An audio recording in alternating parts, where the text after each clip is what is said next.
샬롬, 오늘의 말씀지기 MRD팀의 문은미 간사입니다. 오늘부터 약 한 달 동안 호세아서를 통해서 하나님 말씀을 묵상하려고 합니다. 오늘은 호세아서를 묵상하기 전에 저와 함께 호세아서의 시대적 배경을 살펴보겠습니다. 그럼 시작해 볼까요?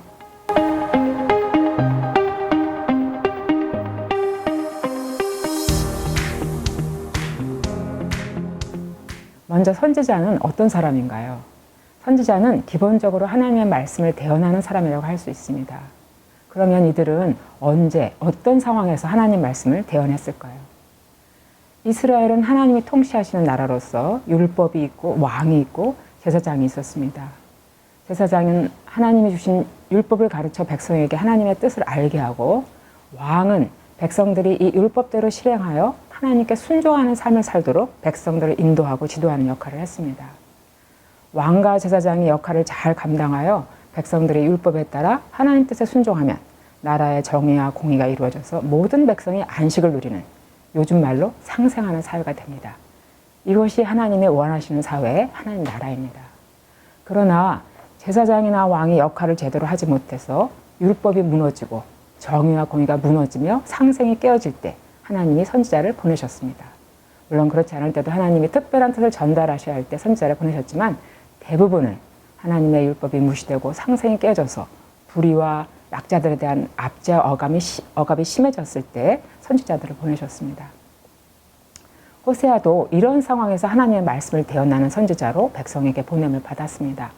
그는 북왕국에서 활동한 북왕국 출신의 선지자로 여로보암 2세 때부터 북왕국이 멸망하기 직전, 그러니까 BC 753년에서 723년경에 활동했습니다. 호세아 당시의 북이스라엘의 사회 상황을 살펴보면 여로보암 2세 때 북이스라엘은 정치적, 경제적으로 번영했습니다. 영토를 넓혀서 다윗 솔로몬 시대의 국경을 회복하고 대무역을 확대하여 경제적인 부를 축적했습니다.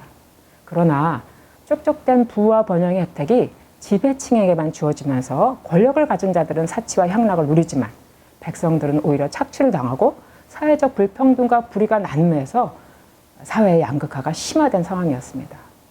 호세아는 당시 상황을 이스라엘의 진실도 인애도 하나님 아는 지식도 없고 오직 저주, 속임, 도둑질, 간음, 폭력, 살인이 끈이 난다고 말합니다. 언약 백성 이스라엘의 사회는 하나님 사랑, 이웃 사랑을 찾아볼 수 없고 세상 나라와 똑같이 죄악이 만연한 탐욕과 폭력의 전쟁터였습니다. 왜 이런 상황이 되었을까요? 정치적인 면과 종교적인 면에서 살펴보겠습니다. 정치적인 상황을 살펴보면 여로보암 2세가 죽은 후 북왕국이 멸망하기까지 약 25년간 6명의 왕이 바뀌는데 그중 4명이 정변으로 암살됩니다. 왕의 측근이 왕을 살해해서 정권을 찬탈하는 반역이 거듭되면서 정치적으로 아주 혼란했습니다.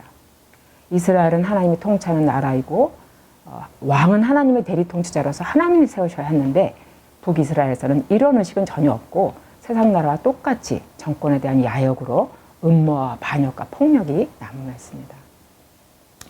백성들이 율법대로 살아가도록 지도하기 위해 왕을 세웠는데, 왕들이 백성은 안중에도 없고 자신들의 유익과 권력에 눈이 어두워 하나님을 무시하며 왕권을 차지하는 것에만 급급했기 때문에 이스라엘 사회는 죄악의 늪에 빠지게 된 것입니다.